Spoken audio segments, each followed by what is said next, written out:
നമസ്കാരം, VCV ന്യൂസിലേക്ക് സ്വാഗതം. ആദ്യം പ്രധാന വാർത്തകൾ. ബാലവേദി വടക്കാഞ്ചേരി മണ്ഡലം ഏകദിന വിനോദ വിജ്ഞാന സർഗോത്സവം ഞായറാഴ്ച വാഴാനിയിൽ നടന്നു. IBയിൽ വെച്ച് നടന്ന ബാലവേദി സർഗോത്സവം കവി MM സജീന്ദ്രൻ ഉദ്ഘാടനം ചെയ്തു. നിർമ്മാണം പൂർത്തിയാക്കിയ ഷൊർണൂർ പോസ്റ്റ് ഓഫീസ് റോഡ് വീണ്ടും പൊളിച്ചു. ഷൊർണൂർ പരുത്തിപ്പുറ റോഡിൽ വെള്ളക്കെട്ട് രൂപപ്പെട്ട സാഹചര്യത്തിലാണ് പ്രദേശത്ത് കലുങ്ക് നിർമ്മിക്കുന്നതിനായി നിർമ്മാണം പൂർത്തീകരിച്ച റോഡ് വീണ്ടും പൊളിച്ചത്.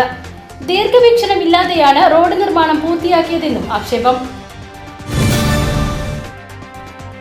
കുടുംബശ്രീ ജില്ലാ മിഷന്റെ നേതൃത്വത്തിൽ അരങ്ങ് 2024 ആരംഭമായി.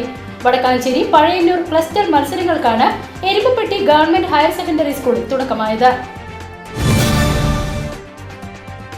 കടങ്ങോട് ഗ്രാമപഞ്ചായത്തിലെ അംഗനവാടികൾ ശോചനീയാവസ്ഥയിലാണെന്ന് ആരോപിച്ച് കോൺഗ്രസ് നടത്തിയ സമരം അടിസ്ഥാനരഹിതവും രാഷ്ട്രീയ പ്രേരിതവുമാണെന്ന് പഞ്ചായത്ത് പ്രസിഡന്റ് മീന സാജൻ.